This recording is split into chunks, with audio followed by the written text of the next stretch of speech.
Pessoal, bom dia. Hoje nós vamos começar aí fazer alguns exemplos já em Arduino, né? E nós vamos utilizar aí a plataforma Tinkercad. Então, hoje a ideia é apresentar um pouco para vocês sobre os conceitos básicos de programação de Arduino e apresentar para vocês a plataforma Tinkercad, para vocês já poderem fazer o cadastro de vocês na plataforma, né? E poder fazer um primeiro experimento na plataforma aí, que nós vamos utilizar aí durante essa parte do curso. Então, a primeira coisa que nós vamos entender é o conceito de variáveis, né? Vocês, como físicos aí, vocês já devem ter muito claro um conceito matemático do que é uma variável, né? Que é algo que eu posso generalizar numa fórmula, né? E que essa generalização pode assumir diferentes valores, né? Então, essa seria a visão matemática do conceito de variável, né? Na computação, nós dizemos que variável é um espaço que nós reservamos em memória, né? Então, tem a memória principal do computador, a memória RAM, e nos microcontroladores também eu tenho a ideia de memória principal, né? A memória RAM também existe, uma memória RAM nos microcontroladores, e eu preciso reservar um determinado espaço para armazenar aí dados nesse espaço, né? Por que que eu crio esse nome para esse espaço em memória, né? Porque se eu fosse usar efetivamente o que o computador entende, eu teria lá um conjunto de uns e zeros que indicariam o espaço em memória. E para eu lembrar de como acessar esse espaço em memória na programação, é muito mais fácil eu colocar um nome, né, nesse espaço em memória, do que eu lembrar o endereço físico desse espaço em memória. Então, por isso, nós usamos lá o conceito de variáveis, de dar nome aos espaços em memória, né? E para cada tipo de dado, eu preciso de um espaço de memória diferente, porque cada tipo de dado demanda de um determinado espaço para armazenar a sua representação. Então, por isso que eu tenho que declarar, quando eu vou declarar, vou criar uma variável, eu tenho que dizer qual é o tipo de dado dela. Então, aqui pus alguns exemplos, né, para ilustrar um int, né, um número inteiro. Então, um número inteiro eu preciso de um determinado espaço na memória para representá-lo. O float, né, que seriam os números decimais, eu preciso de um outro determinado espaço. O char, que seria uma letra, eu também preciso de um outro determinado espaço em memória. Então, diferentes tipos de dados demandam de diferentes espaços em memória. Então, nós temos aí algumas regras, né, para as variáveis, né? Então, algumas coisas que eu tenho que ter muito claras na minha mente, né, para que eu não tenha problemas na minha programação, né? Então, eu não posso ter mais de uma variável com o mesmo nome, né? Então, cada variável tem que ter o identificador único, né? Então, esse identificador único, nós vamos ver que tem algumas regras para nós criarmos esse identificador. Eu também, como o próprio nome diz, variável. Então, o conteúdo da variável pode ser acessado e modificado a qualquer ponto da minha programação, né? Então, já é autoexplicativo, né? Uma variável também, né, no conceito de variável que nós estamos vendo inicialmente aqui, de posição única, ela só pode armazenar um valor de cada vez. Então, quando eu modifico, eu faço alguma operação e atribuo, o valor antigo será substituído pelo novo valor. Então, se eu precisar armazenar o valor antigo de uma variável, ou eu crio uma outra variável para armazenar esse valor, ou eu posso utilizar um outro tipo de conceito que nós vamos ver mais para frente, que seriam os arrays, né? Que seriam eu ter uma variável com várias posições. Então, nessa variável com várias posições, eu poderia armazenar vários valores. O identificador da variável, ele pode ter um ou mais caracteres, né? Então, eu posso dizer que uma variável se chama x, uma variável se chama y, ou posso dizer que uma variável se chama número, uma variável se chama valor, mas eu tenho que obedecer às regras. Ela deve sempre começar por letras, né? Então eu não posso começar uma variável com um valor, né? Eu não posso começar a variável com um número para depois o nome de uma letra, mas eu posso dar o nome da variável de valor 1, então comecei com a letra e no meio do nome da minha variável eu tenho um valor numérico, então aí essa variável, esse nome de variável é válido. Eu não posso usar caracteres especiais, então acentos, cedilhas, espaços em branco, todos esses caracteres eu não posso utilizar. Por que eu não posso utilizar acento? Porque as linguagens de programação foram desenvolvidas, na sua grande maioria, pelos americanos, né? Os americanos falam inglês e no inglês não existe acentuação. Então, eles não puseram suporte dentro das linguagens de programação para acentuação, até porque representar acentos dentro da computação toma mais espaço. E também o nome de uma variável não pode ser uma palavra reservada da linguagem de programação. Então, nós temos aqui depois algumas listas, né? Nós temos uma lista de palavras reservadas. Então, as palavras que se usam dentro da programação, então if, else, for, while, as palavras que se usa dentro da programação, tipo de dados, essas coisas não podem ser nomes de variáveis, mas isso depois eu passo uma tabela para vocês aí. E daí nós temos os tipos de variáveis, né? Então, os tipos de variáveis, eles determinam o tamanho do espaço de memória que eu vou utilizar. O primeiro tipo aqui, o void, ele não é bem um tipo, né? Ele me diz, geralmente, quando eu uso a palavra void, que uma função, então nós vamos ver aí ao longo do curso, que dentro de programação eu consigo desenvolver, construir funções, e a palavra void me diz que essa função não retorna um valor. Então, uma função ela pode retornar ou não um valor.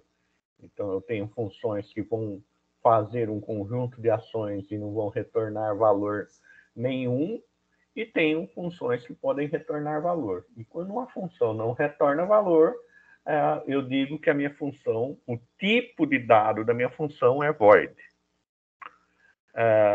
Eu tenho boolean, né? Então, que é um tipo lógico. Então, o tipo lógico, ele retorna true ou false, 0 ou 1. Então, e ocupa aí 1 byte na memória. Então, 1 byte quer dizer 8 bits, né? Então, um bit representa um valor binário, 0 ou 1. Um conjunto de 8 bits representa 1 byte. E assim, nós vamos fazendo essas junções aí para criar as unidades de medidas aí da computação. O char, né? O char, ele é um caractere alfanumérico, então ele pode ser uma letra e um número, né? E ele pode armazenar valores de menos 128 até 127. E também ocupa 1 byte na memória. E aqui, se vocês perceberem, vocês vão ver que eu tenho a faixa negativa 120, menos 128 e a faixa positiva 127. Por que isso? Porque o zero é um número que é da faixa positiva. Diferentemente do que nós aprendemos lá no primário, né? E como com a criança, às vezes é muito difícil explicar o conceito de zero. Então, lá no primário se fala que o zero é número neutro. Na verdade, ele não é um número neutro, né? Ele é um número positivo e um número par ainda, né? Então, por isso que na computação, quando você vê faixas de valores entre negativo e positivo, a faixa positiva é o número a menos porque o zero entra na faixa positiva. Unsigned char, então quer dizer, a palavra unsigned quer dizer não negativo, né? Então, quando eu falo que uma variável ela é unsigned, quer dizer que eu só quero usar todo o espaço de valores da variável para a faixa positiva. Então, por isso, ele vai de 0 a 255, né? Eu tenho o valor byte, né? Então, posso usar o próprio valor byte, né? Que, como eu falei aqui, ocupa 8 bits da memória. O int, né? Que seriam os valores numéricos inteiros. Então, quando eu quero fazer contas, eu vou usar com o valor que eu vou usar, eu posso usar o int ou o double, né? Que nós vamos ver mais para frente.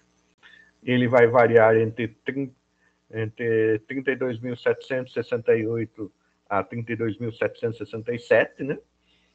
Então, essa variação dele quando você usa a faixa negativa e a faixa positiva. E do mesmo jeito que o char, o int tem um silent também para usar só a faixa positiva aí. Usar todo o espaço da memória para números positivos. O word, né? Então, o word é a mesma coisa do int. O long, né? Quando eu trabalho com números muito grandes, um side long também. O short, também nós temos aí números grandes, né? Também a mesma faixa do inteiro. O float, armazena ponto flutuante, vejam que ele consegue armazenar números bem grandes, né? E o double, né? O double também é o mesmo conceito do float. O que nós usamos, o que é mais normal você ver na programação? Char, boolean, int e float. Esses são os tipos de dados mais normais aí na programação no dia a dia. Os outros podem resolver problemas bastante específicos aí da sua programação, né? Mas os exemplos que nós vamos ter, a maior parte das coisas que vocês vão ver na internet, que vocês veem na internet, de exemplo, literatura e tudo, vai ter aí os dados que eu comentei com vocês, tipo de dados que eu comentei com vocês. Então, como que eu faço a atribuição, a declaração de uma variável? Eu posso fazer o tipo de dado, o nome, ponto e vírgula, sem valor nenhum, e posso fazer também por atribuição. Então, já posso colocar um valor na minha variável. Então, int valor igual a 10. Então, operador igual, o sinal de igual, um sinal de igual só é atribuição. Quando nós começarmos a trabalhar aí com condicionais, que eu vou ter que comparar se um valor é igual ao outro, eu vou usar dois sinais iguais, né? Então, igual, igual. E isso dá muita confusão aí na programação. Se a gente não lembrar bem desse detalhe do que o sinal de igual é uma atribuição e igual, igual é a comparação, nós vamos ter problemas. E eu tenho a constante, né? Então, uma constante, diferentemente de uma variável. Quando eu declaro uma constante, esse valor não pode ser modificado depois que ele foi criado, né? Então, por exemplo, criei uma constante, né? Const, a palavra reservada da minha linguagem de programação, float é o meu tipo de dado, né? E o nome da minha constante é pi. E atribuir o valor de 3.14, né? Lembrando, a parte decimal do número é separada da parte inteira por um ponto. Por quê? Porque as linguagens de programação usam o sistema de numeração americano. E o sistema de numeração americano separa a parte inteira da parte decimal por ponto. Aqui uma observação, né? Então, o operador de atribuição não vale para o comando define. Então, quando eu quero criar uma constante, eu posso usar esta maneira aqui que eu coloquei para vocês, né? Constant float pi igual a 3.14, ou eu posso usar o operador define, que nós vamos ver aí mais para frente, aí, quando nós nos aprofundarmos mais em constante. A linguagem de programação, linguagens de programação em geral, elas podem ser ou não case sensitive. O que é case sensitive? Ela diferencia letras minúsculas de letras maiúsculas. Então, quando eu declaro uma variável tipo val sensor com V minúsculo, é diferente e se eu declarar uma outra variável val sensor com valor com V maiúsculo, eu tenho duas variáveis diferentes, apesar que para nós representa o mesmo nome, né? Mas para a linguagem de programação são duas variáveis diferentes, porque para a linguagem de programação V minúsculo é diferente de V maiúsculo. Por quê? Porque a representação computacional desses caracteres é diferente internamente para a computação. Então, por isso, neste cenário, a maior parte das linguagens são case sensitive. Existem linguagens que não são case sensitive? Existe. Mas a maior parte das linguagens são case sensitive. Então, aqui, a constante, né? Aquilo que eu falei para vocês, né? Então, quando eu quero armazenar um valor e eu quero que esse valor não possa ser alterado durante a execução do meu programa, esse valor é um valor que eu tenho que armazenar e esse valor não pode sofrer alteração de jeito nenhum, uma das maneiras de eu fazer isso é por meio de criando a criação de uma constante. Então, um valor constante que não se alterará durante a execução da minha programação. Criei aquele valor, criei aquele espaço em memória e armazenei aquele valor e aquele valor não poderá ser modificado. Então, eu tenho duas maneiras de declarar uma constante, né? Então, a primeira seria usando a palavra reservada const, o tipo de dado que a minha constante vai armazenar, então, const, nesse exemplo, const int, o nome da minha constante, no caso, o nome da minha constante aqui é x, e atribuo o valor para essa constante e termino a instrução por um ponto e vírgula. Todas as instruções dentro da programação C++ terminam por ponto e vírgula. Menos a criação de uma constante utilizando a palavra define. Então, quando eu utilizo a criação de uma constante utilizando a palavra reservada define, eu vou por hashtag define, que é a minha palavra reservada, o nome da minha constante, então chamei a minha constante de ledpin, e o valor, e na frente, só separado por espaço, o valor que eu quero armazenar nessa constante. E a instrução não termina por ponto e vírgula. Então, automaticamente, na hora que eu faço essa declaração, o compilador do C++ vai entender que eu estou criando uma constante, que essa constante vai armazenar um valor inteiro, né? Porque 3 é um valor inteiro, e vai criar essa constante aí na minha área de memória.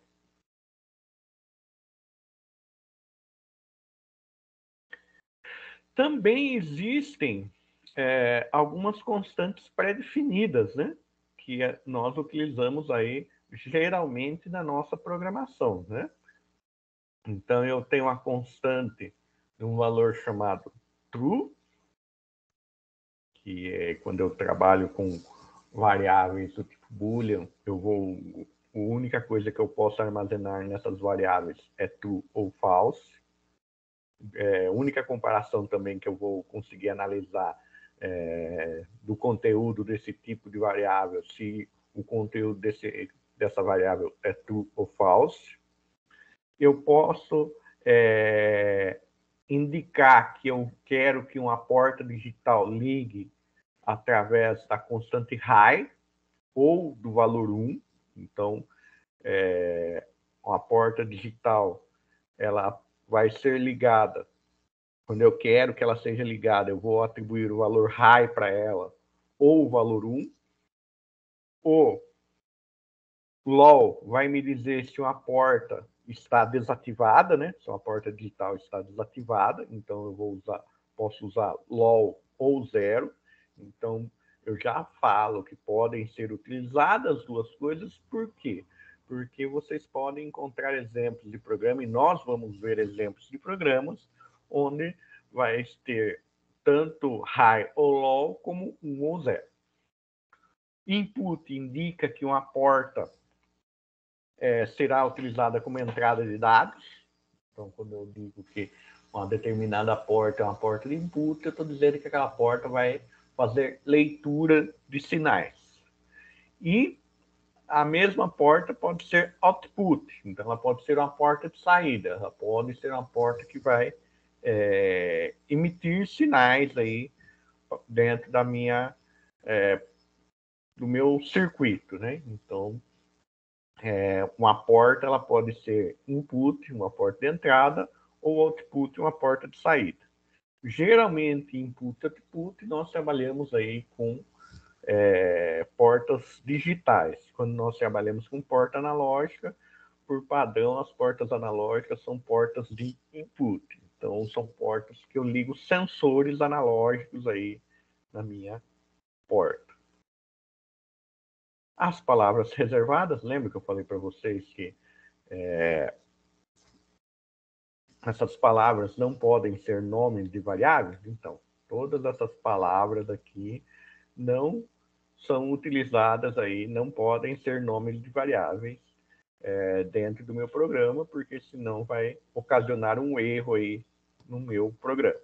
Então, vejam que são palavras que, ao longo do estudo, vocês vão ver que são palavras que existem dentro da nossa linguagem de programação.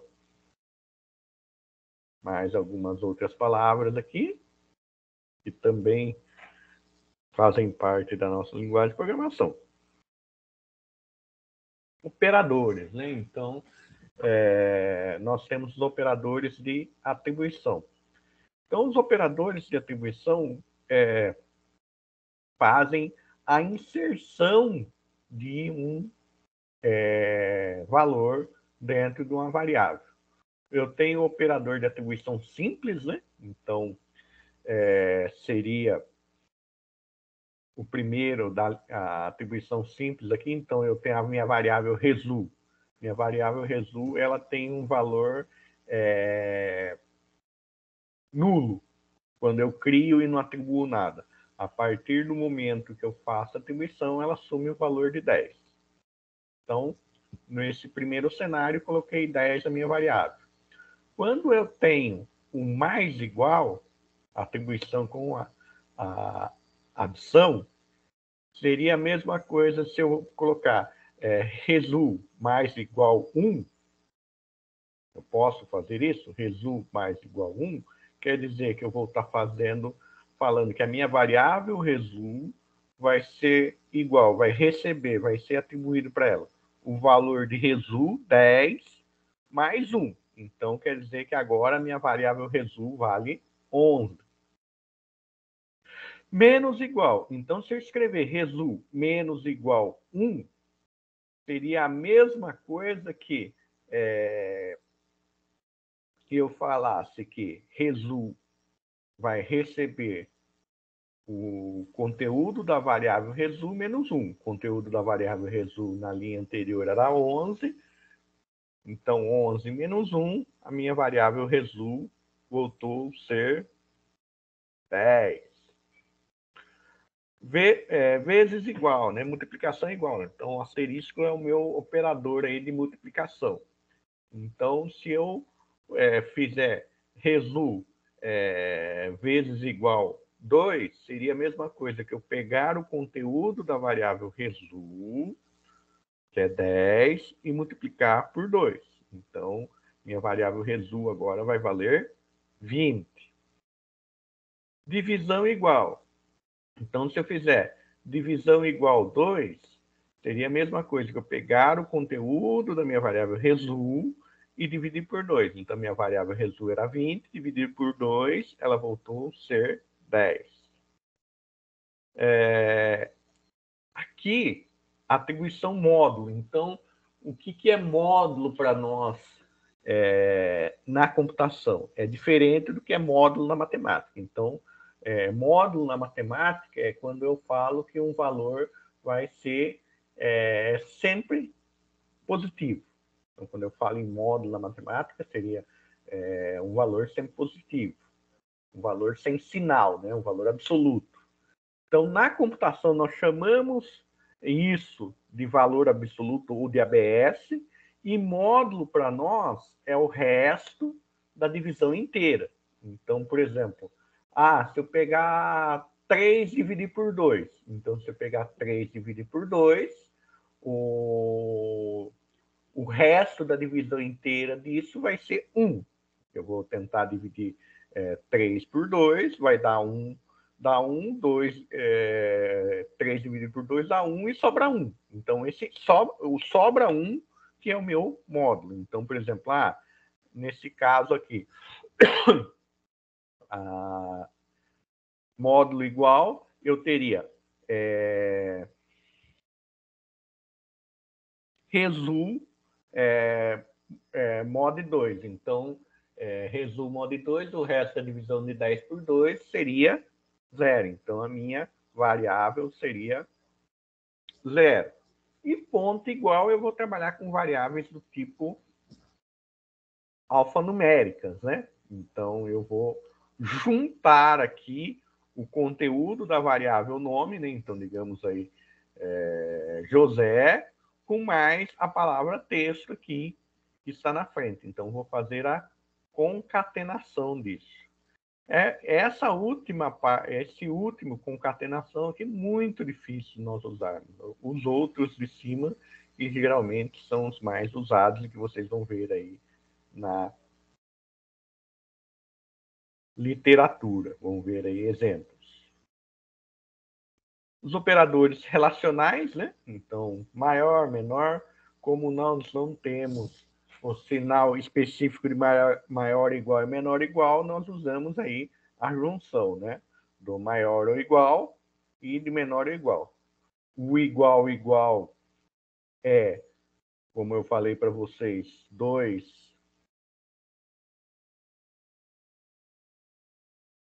sinais iguais, né? Então, quando eu quero usar o operador relacional igual, eu uso igual igual. E quando eu quero usar o diferente, né? Eu vou usar a negação, né? Então, o exclamação seria negação não igual. Então, diferente é não igual. Então, nós vamos ver em alguns cenários que a exclamação seria um operador de negação. Então, se for sim, não sim. Se for não, não, não. É um pouco aí de lógica matemática, e vocês vão reprisar um pouco de lógica matemática aí ao longo da nosso curso aí de lógica. Os operadores, né? os operadores aritméticos, né? Então, adição, subtração, multiplicação, divisão e módulo, né? Que é o resto da divisão, como eu falei para vocês, módulo em programação é o resto da divisão. O nome é diferente da matemática, né? Porque o módulo na matemática seria um valor absoluto. E na programação nós chamamos isso de valor absoluto, ou de ABS. Agora aqui, eu quero que vocês já comecem a acessar aí o Tinkercad, né? tinkercad.com/circuits, né? Para nós começarmos a fazer aí o processo de cadastramento. Então, nós vamos nos cadastrar nessa ferramenta online aí. Vocês vão se cadastrar nessa ferramenta online para que vocês possam fazer aí os exemplos, implementar os exemplos, fazer os desafios propostos, né, os exercícios propostos e compartilhar o resultado desses exercícios propostos comigo aí ao longo do processo. Então, vocês vão acessar tinkercad.com/circuits, né?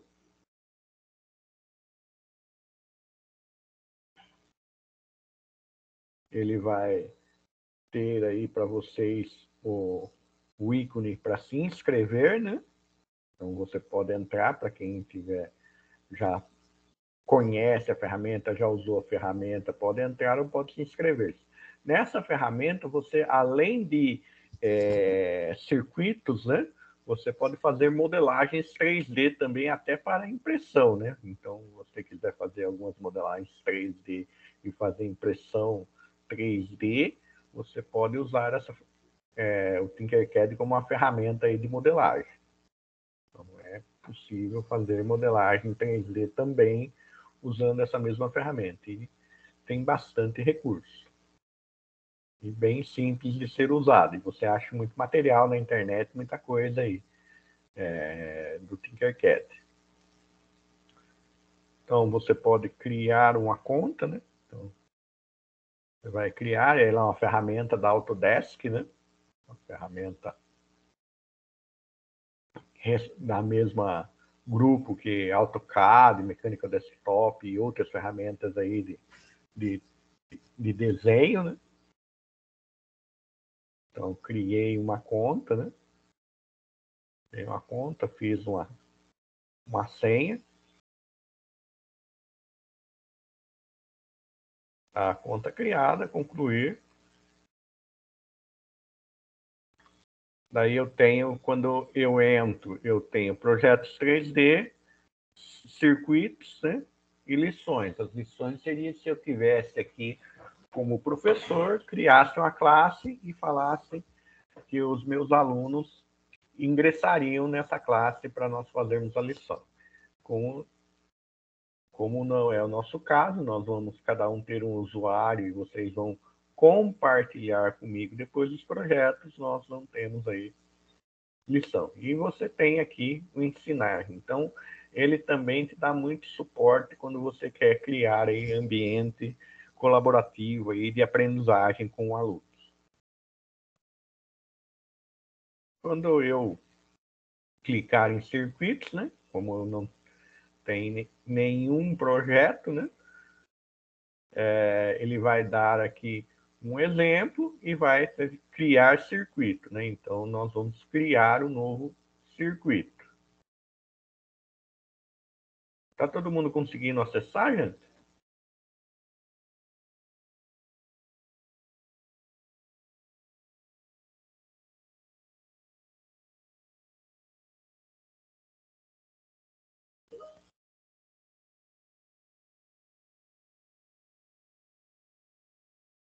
Beleza.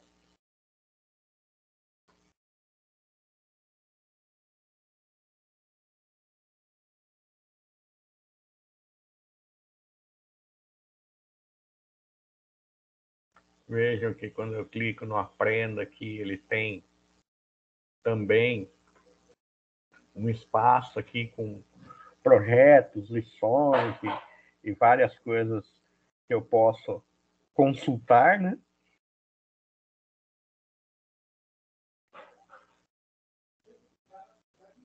E quando eu quero criar uma turma, o que eu posso fazer? Eu venho aqui no meu perfil, né? Clico aqui, perfil, e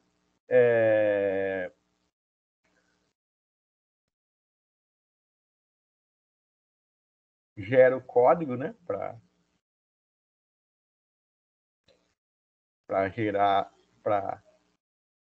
criar uma turma e mando o código para que as pessoas participem dessa turma aqui.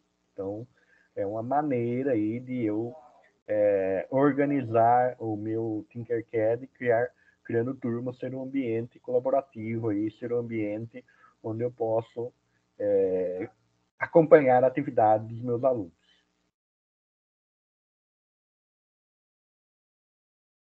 Nós vamos fazer o seguinte nas nossas aulas. Nós vamos sempre abrir os circuits, né? Criar um novo circuito.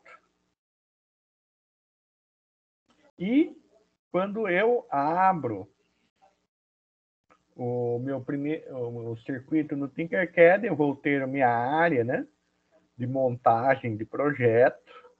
Essa área de montagem de projeto vai estar sem nada.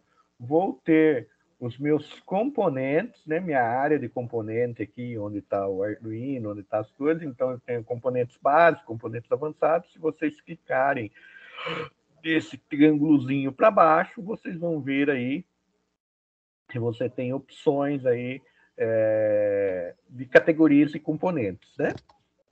Então, depois vocês podem explorar as categorias, né?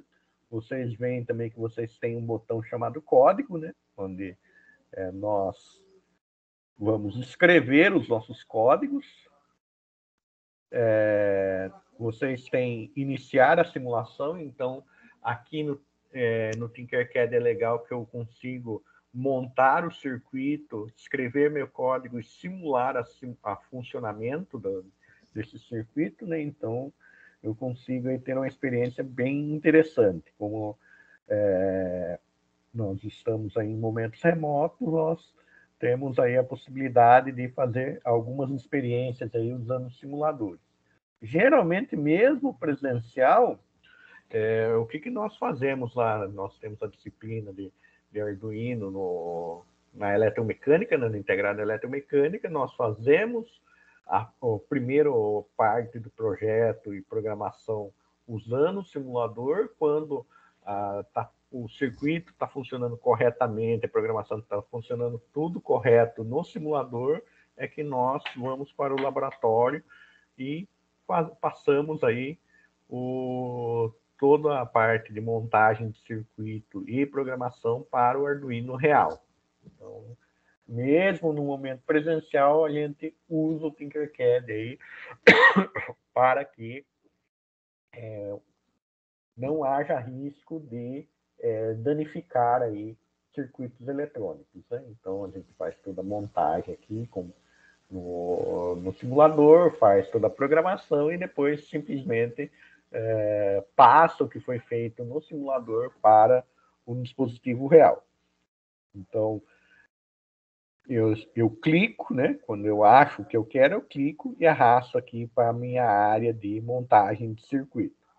Então, nós achamos o Arduino, né? Se vocês digitar no pesquisar aqui, ele vai vir para vocês. Começar a digitar Arduino, ele vai aparecer aqui e vocês vão poder usar, poder arrastar na área aqui. O LED, né? Então, na hora que vocês digitarem LED, ele vai estar aqui para vocês. E quando você seleciona o LED, ele vai aparecer essa caixa aqui, com o nome dele, né?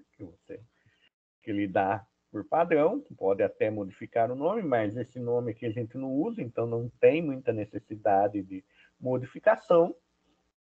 E a cor dele, né? Então, posso modificar a cor do LED para que eu tenha essas cores de LED que existem aí no mercado. No Arduino também nós vamos ver que nós temos o LED RGB, né? Então, vamos ter algumas experiências aí com LED RGB. Então, Vamos selecionar um LED, né? O LED, ele vem a sigla LED, né? Vem do inglês Light Emitting Diode, que é um diodo emissor de luz, né? Então, nós temos aqui um equipamento, um componente eletrônico, né? Que é utilizado para fazer a emissão de luz, né? Nós temos aqui a arquitetura do LED, né? Então, a cápsula plástica dele, né? Dentro da cápsula plástica nós vamos ter o refletor dele, vamos ter o fio condutor e nós vamos ter aqui o final das duas hastes, né? Então, o final do cátodo, né? A minha parte maior onde está o refletor é o final do cátodo, né? Onde eu vou ligar aí a parte negativa ou GND do meu circuito, e a parte menor aqui vou ter o meu ánodo. Então, vou ter a minha parte positiva do meu circuito, onde eu ligo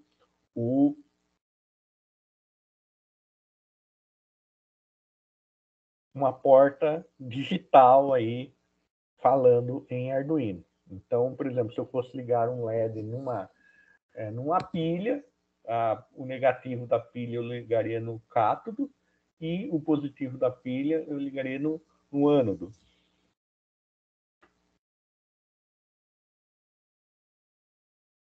Então, quando eu visualizo o LED, então, maneiras, né? Então, quando eu visualizo o LED de frente, a minha perninha maior é o anodo e a minha perninha menor é o catodo. E olhando ele de frente, assim, olhando nessa posição, para eu conseguir identificar. Quando eu olho ele de cima, eu tenho um pequeno corte na base dele, né, que vai identificar que esse lado do corte é o cátodo e o outro lado aqui, menorzinho, é o ânodo. E essa é a simbologia de projeto eletrônico, né? Então, quando eu tenho lá um projeto eletrônico de circuito, eu vou ver essa simbologia aí do meu LED. Então, são maneiras que eu... Aqui, as duas primeiras são visualizações, né? Como eu observo o LED, né? Como eu olho o LED, né? Fisicamente.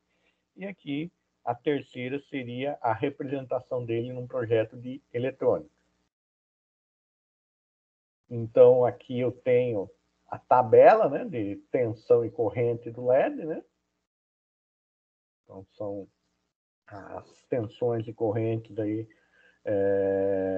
elétricas para cada um dos LEDs, né? Então, os LEDs, o LED vermelho, amarelo e laranja, ele tem a mesma tensão.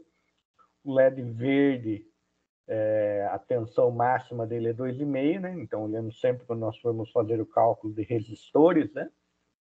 Vocês já estudaram elétrica, né? Então, já sabe a questão de resistores, né? Por quê?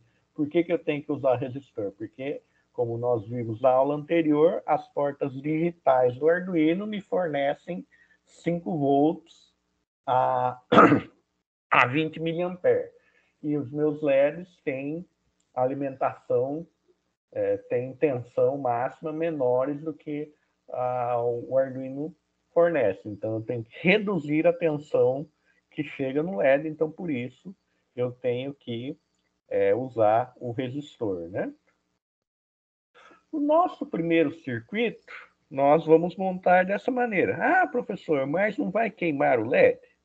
Como eu vou estar alimentando esse LED de maneira alternada por pouco tempo, não, o LED vai ter a vida útil, né? Se fosse um circuito real, teria a vida útil diminuída, mas não chegaria a queimar, não haveria tempo suficiente na alternância de fornecimento de energia para queimar o LED. Então, por isso, geralmente, para facilitar a nossa primeira experiência, nós usamos direto aqui no Arduino. Isso aqui é o nosso Olá Mundo em Arduino, né?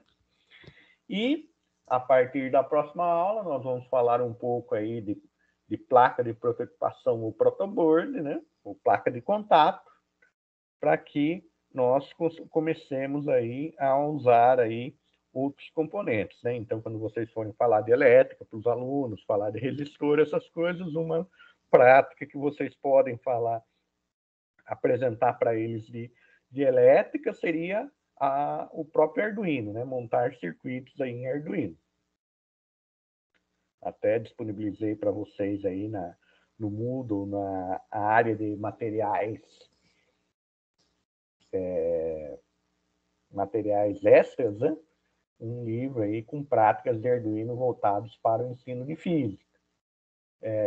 O IF também acabou aí, o professor Ivan, o professor Renato e um outro aluno aí da física, o Michael, lançaram também um livro aí com experimentos de física utilizando componentes eletrônicos. Eles não utilizam Arduino, utilizam só componentes eletrônicos, mas fizeram aí alguns experimentos bem interessantes aí para explicar conceitos de física.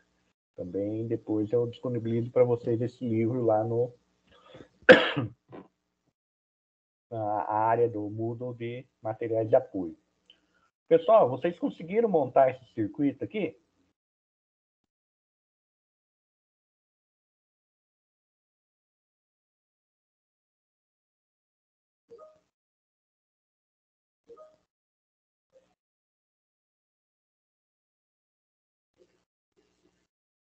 Beleza.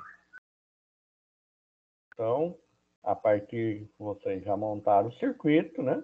Nós vamos agora em código, clicar em código. Quando eu clico em código, ele vai abrir aqui a nossa caixa de código. Então, na caixa, por padrão, o que ele faz? Ele faz a minha programação em blocos, né? Não sei se vocês já tiveram contato com Scratch, com outras linguagens de programação que usam blocos aí para fazer programação.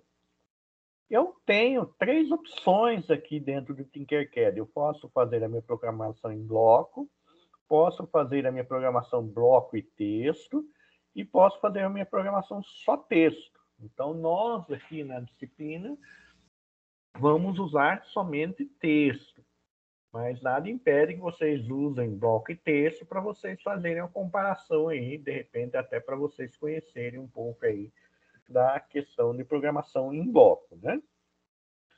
Então, o que nós vamos fazer? Clicando em texto, ele vai abrir para nós aqui se eu desejo fechar o editor de blocos, eu tenho certeza, os blocos... e está me dizendo que os blocos serão perdidos. Eu dou continuar aqui, ele vai abrir aqui o meu código, né? Então, ele, por padrão, ele já tem um código aqui, ele já cria um código para ficar piscando o LED 13, para fazer um LED piscante, né? Por isso o nome Blink aqui, né? Então, o que nós vamos fazer? Nós vamos apagar aquele código, que ele cria um código lá, e nós vamos digitar o nosso código, né? Então, podem selecionar lá, apagar aquele código, e nós vamos digitar o nosso código. Então, nós vamos definir uma constante, né? Então, estou definindo uma constante aqui chamada LED, e vai armazenar o valor 13. Então, quer dizer, eu estou usando a porta, eu vou usar a porta 13. Daí eu tenho a estrutura chamada void setup. Então, toda a parte de configuração, tudo que eu quero que aconteça uma vez só, na hora que eu ligo o Arduino, eu vou programar dentro do void setup. Então, no caso aqui, eu estou utilizando uma instrução chamada pinmode. Então, o modo do pino. Então, eu tenho que, no primeiro, passar o endereço do pino, né? Então, por isso eu defini essa constante com valor 13. Então, o endereço do pino é 13, então é a minha porta digital 13. E qual vai ser o modo de funcionamento da minha porta digital 13 ou do meu LED? Output, quer dizer, vai ser uma saída. Então, eu vou mandar sinal para essa porta. Então, é exatamente isso que eu fiz nessa linha aqui. Então, o PINmod está configurando uma determinada porta, então, no caso aqui, a porta LED, que é a minha porta 13, para ser uma porta de saída, que eu vou mandar sinal, certo? Daí eu tenho uma outra estrutura chamada void loop. Então, é a parte principal que vai ficar sendo repetida, tudo que tiver dentro do void loop vai ser repetido até que o meu circuito seja resetado, né? Lembra que nós vimos que existe um botão de reset no Arduino? Então, aquele botão de reset serve para que eu reinicialize a execução do meu código, né? Desde do void setup até o void loop. Então, o void loop vai ser executado ou até que eu resete ou até que eu desligue o Arduino. Então, eu vou ficar executando tudo que está dentro do void loop enquanto o Arduino estiver ligado. Então, o que eu estou fazendo aqui? Digital write. Então, estou escrevendo, né? Write é o escrever. Então, estou escrevendo numa porta digital. Qual porta digital que eu estou escrevendo? Eu estou escrevendo na porta digital 13, então na minha porta LED. O que eu estou escrevendo nela? High. High, então quer dizer que eu estou escrevendo nela ligado. Então, eu estou fazendo com que minha porta esteja emitindo 5 volts. Poderia, no lugar do high aqui, colocar 1? Posso. Então, eu posso usar high ou 1 aqui. Daí eu tenho delay. Então, delay é um tempo de parada, é um atraso. Então, delay 1000. Então, 1000 milissegundos. Então, o parâmetro que o delay aceita é milissegundos. Então, 1000 quer dizer que eu vou parar 1 segundo. Então, eu vou dar um atraso de 1 segundo para executar a próxima instrução.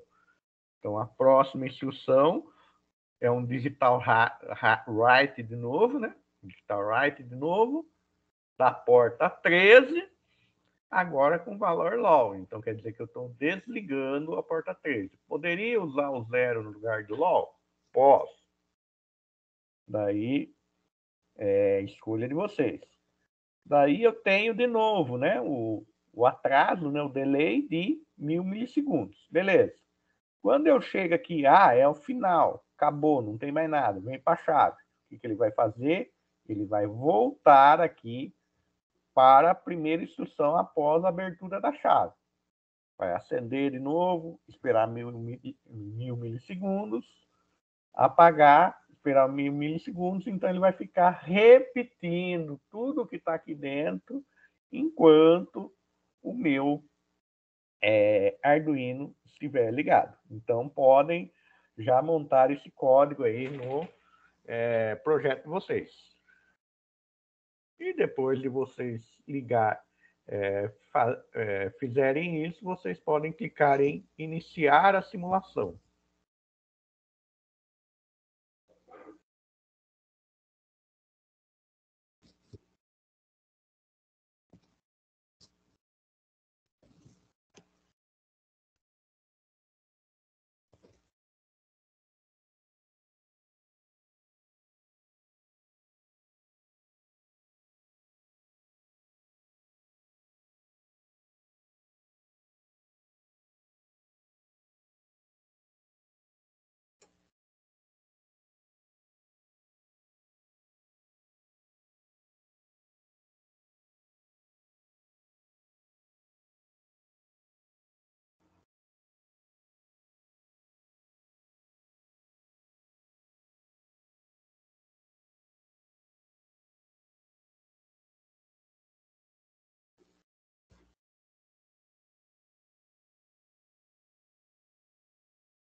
Conseguiram simular, pessoal?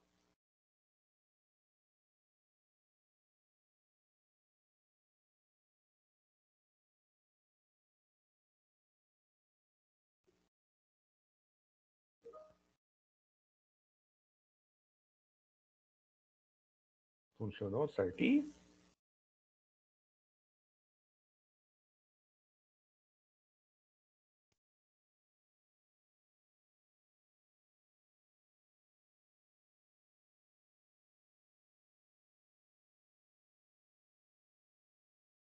Beleza.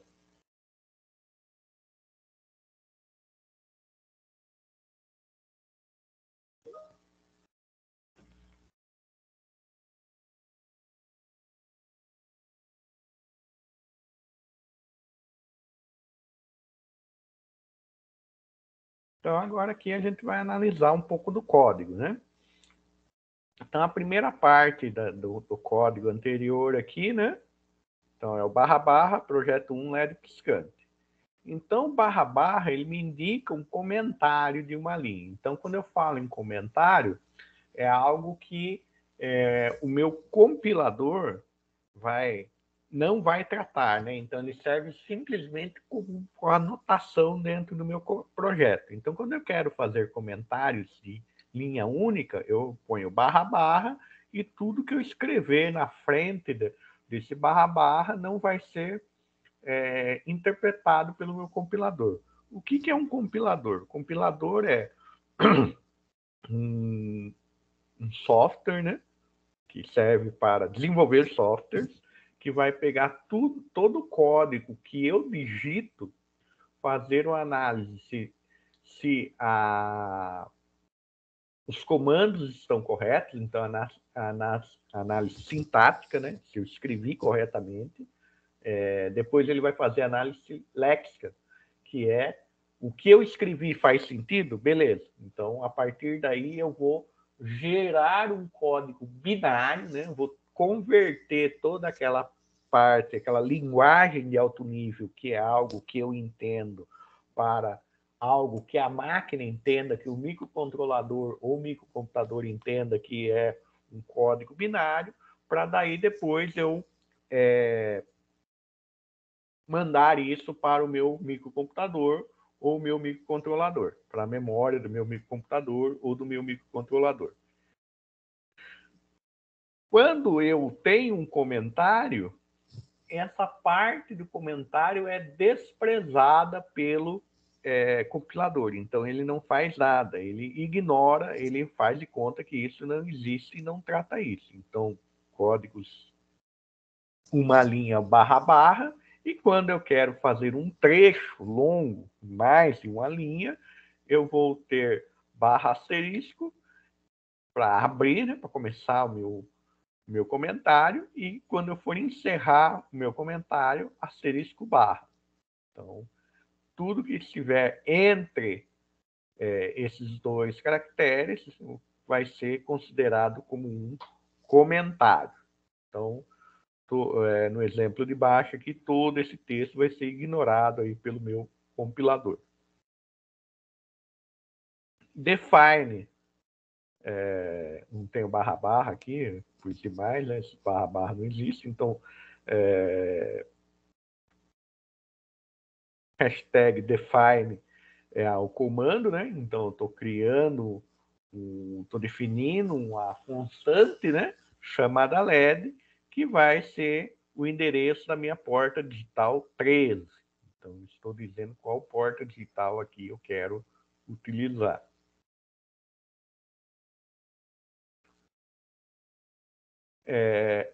Todo código do Arduino é chamado disquete, né? E dentro do disquete ele tem duas funções básicas. Ele tem a função setup, né? Que faz todo o processo de configuração, né?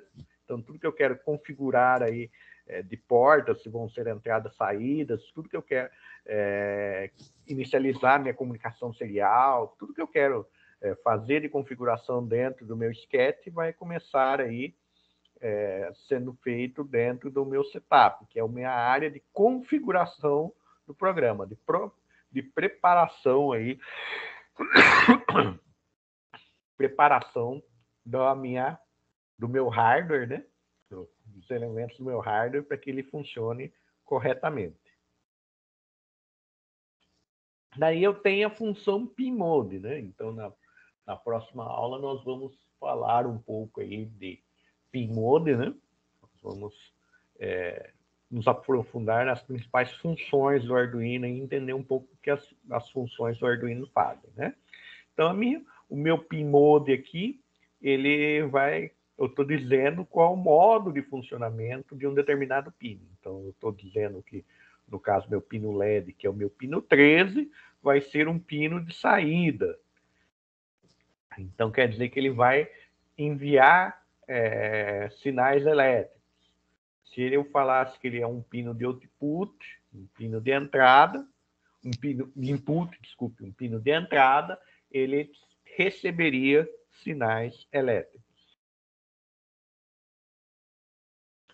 Aqui eu tenho a função loop, né? Então, essa função ela vai ser executada durante todo o funcionamento do Arduino. Então, enquanto o Arduino estiver funcionando, ele vai ficar aqui.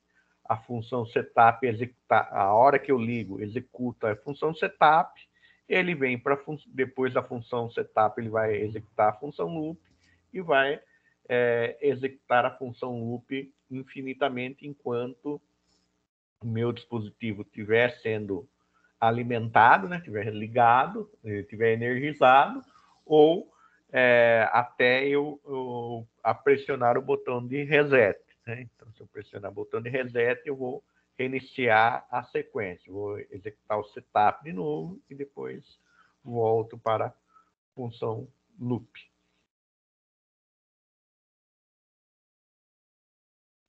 O digital write quer dizer que eu quero escrever, então o digital write só funciona numa porta de output, né? Então, quando eu tenho a porta de output, eu posso escrever nessa porta. Se eu tivesse uma porta de input, eu posso ler essa porta, então eu teria a instrução digital read, que nós vamos ver na próxima aula, nós vamos estudar mais a fundo na próxima aula, mas só para dar uma canja, quando a minha porta é uma porta de input, ela recebe leituras, então ela vai ter uma leitura digital, um digital read.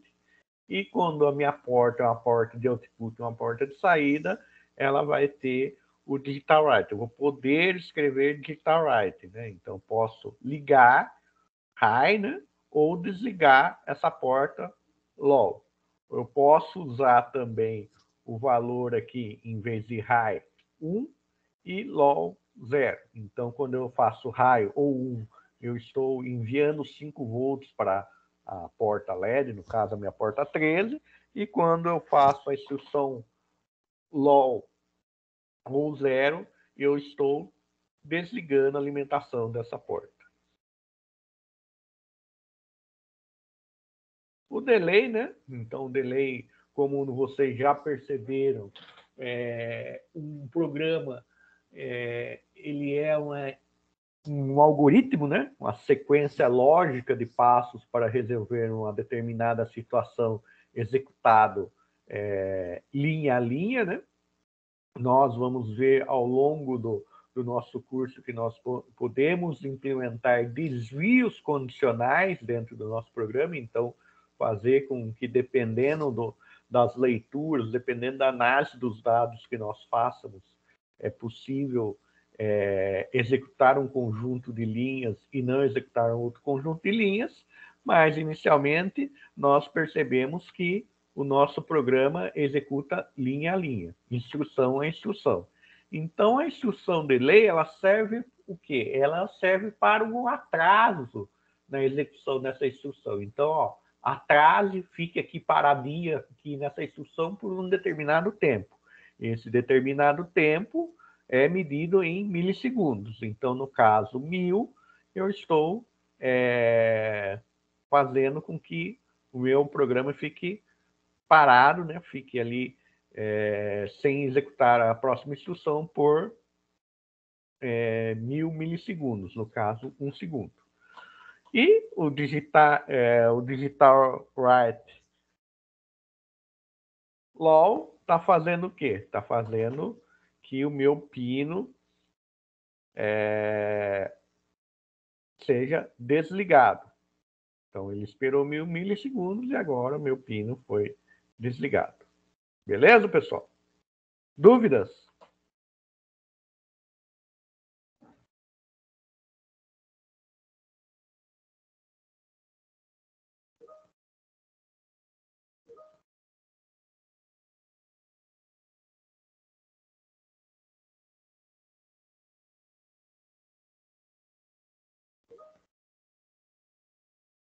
Então, pessoal, muito obrigado pela presença, certo? Já deixei a apresentação lá no Moodle. Assim que encerrar a aula, já faço o